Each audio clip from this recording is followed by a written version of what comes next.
My current fixed mortgage is coming to an end in December. Would you suggest 2 years or 5 years fixed? Also, I bought the property with my brother and now I want to remove him and add my husband to the mortgage. Is it possible? And what is the process, please? सबैलाई नमस्ते। हामीले चाहिँ आज एउटा Q&A गर्न try गरिरहेका छौँ किनभने जुन चाहिँ क्वेसन हामीलाई यो इमेलमा आएको छ त्यो चाहिँ it seems like regular question हो र चाहिँ यस केसको लागि चाहिँ हाम्रो मेरनाजी हामीसँग हुनुहुन्छ। उहाँले चाहिँ यो रेगुलरली राख्नु भएको केस भइदिएको भएर चाहिँ Q&A गर्न ट्राई गरिरहेछौँ। अब हामीले 2 years कि 5 years भनेपछि एकदम पपुलर क्वेसन हो हाम्रो लागि हैन। तपाईले अब यो क्लाइन्टलाई चाहिँ 2 years भन्नुहुन्छ या 5 years भन्नुहुन्छ ल दिदी? यसको लागि चाहिँ अब फर्स्ट थिङ फर्स्ट हामीले चाहिँ क्लाइन्टको सबै रिक्वायरमेन्टहरु के छ, उहाँको लङ टर्म प्लानिङ, उहाँको सबै फाइनान्सको बारेमा पनि बुझ्नु जरुरी छ हैन। कि 2 year र 5 year फिक्स भन्ने कुरा चाहिँ एकदमै डिपेन्ड्स अन कस्टमरको सर्कमस्टान्स अनुसार हुन्छ हैन। जस्तै अब उहाँको के छ, अब लङ टर्म केही प्लानिङ छ कि, जस्तै कोही क्लाइन्टको कस्तो हुन्छ भने रिमोर्गेज गरेर क्यापिटल रेज गरेर अर्को घर किन्ने यस्तो प्लान हुन्छ हैन। अब उहाँहरुको लागि चाहिँ सर्ट टर्म फिक्स गरेकै राम्रो भयो, किन 5 year फिक्स गर्नुभयो भने उहाँहरु फिक्स टाइड अप भइन्छ हैन। अनि अहिलेको कन्टेक्स्टमा हेर्नु पर्दाखेरि चाहिँ बैंक अफ इङ्ल्यान्डको रेटहरु ड्रप भइराछ हैन। अनि इन नेक्स्ट 2 years घट्ने चान्स छ। सो चाहिँ धेरै जस्तो क्लाइन्टहरुले चाहिँ 2 year फिक्स मोर्गेज प्रिफर गर्नुहुन्छ। तर मैले अघि भने जस्तै डिपेन्ड्स अन कस्टमरको सर्कमस्टान्स अनुसार हुन्छ। अब कोही कस्टमरलाई चाहिँ मार्केटको हैन लङ टर्म भोलाटाइलको हिसाबले चाहिँ अब हैन के हुन्छ पछि थाहा छैन, म चाहिँ 5 year लाई एकदमै पिस अफ माइन्ड बस्न चाहन्छु, मलाई यही ठिक छ भन्यो भने चाहिँ उहाँलाई लङ टर्म पनि ठिकै छ हैन। त्यसैले 2 year 5 year चाहिँ हामी कस्टमरको सर्कमस्टान्स बुझेर मात्रै एडभाइस गर्छौं। Yeah, I could not have said it better, Didi. That's exactly the point. किनभने अब सबै कुराहरु चाहिँ क्लाइन्टको बेला फ्याक्ट फाइन्ड गर्नु पर्यो हैन। अब टाइमिङ द मार्केट भन्दा नि अब तपाईको चाहिँ कहिले तल जान सक्छ, कहिले माथि जान सक्छ। अब यो चाहिँ अब फिक्स रेट्सहरु भनेको चाहिँ तपाईको युके को इकोनोमी मात्र हैन, अब संसारको इकोनोमी, वर्ल्ड इकोनोमीमा कहिले कतिखेर कता के हुन्छ नि थाहा हुँदैन। त्यही भएर चाहिँ अब 2 years 5 years मात्र फिक्स गर्नु भन्दा सर्कमस्टान्सेस हेरेर त्यो अनुसारले गर्दा एकदम that's the right approach हैन। अनि यसमा चाहिँ त्यो सेकेन्ड क्वेशन पनि के पनि छ भने उहाँले चाहिँ सुरुमा किन्दाखेरि चाहिँ अब म्यारिड हुनुहुन्थेन रहेछ होला मेरो विचारमा हैन, भाइसँगै किन्नु भएको रहेछ।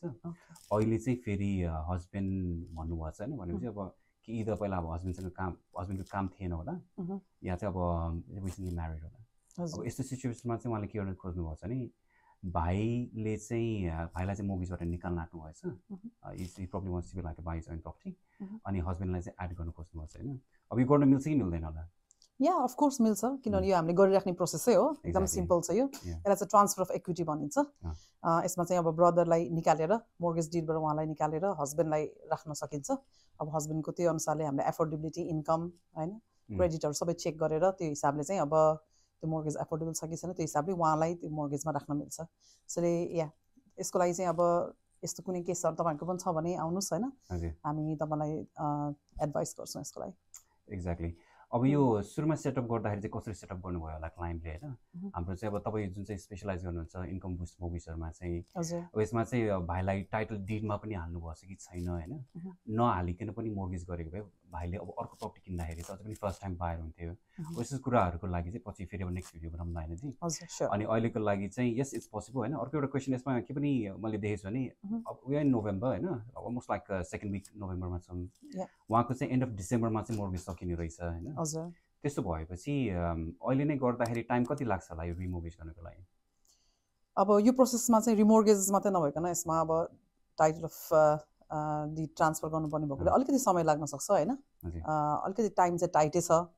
अब यस्तो केसमा चाहिँ हामीले कहिलेकाहीँ क्लाइन्टलाई ट्र्याकरमा राखेर अलिकति टाइम लिएर पछि अर्को फिक्समा पनि गर्न सक्छौं। There are multiple other options. अरु अप्सन्सहरु पनि छ। हजुर, यो क्लाइन्ट एकदम भेरी जेनेरिक क्वेशन्स सोध्नु भएछ।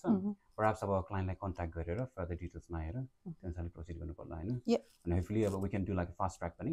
फास्ट ट्र्याक पनि गर्न सकिन्छ। हजुर, होपफुली लाइक फास्ट ट्र्याक पनि मिनिमम 6 to 8 weeks लाग्छ। By the time hopefully we should be able to do. Yeah thank you. त्यही भएर तपाईहरुको पनि केही क्वेशन छ भने तपाईहरुले हामीलाई इमेल गर्न सक्नुहुन्छ। हाम्रो इमेल चाहिँ मोर्गेजको लागि info@kingsgatefinance.com। मोर्गेजको मात्र हैन, इन्स्योरेन्सको लागि, तपाईको ब्रिजिङ फाइनान्सहरुको लागि, विल राइटिङहरुको लागि तपाईसँग केही क्वेशन छ भने हामीलाई कन्ट्याक्ट गर्न सक्नुहुन्छ। Thank you. Thank you.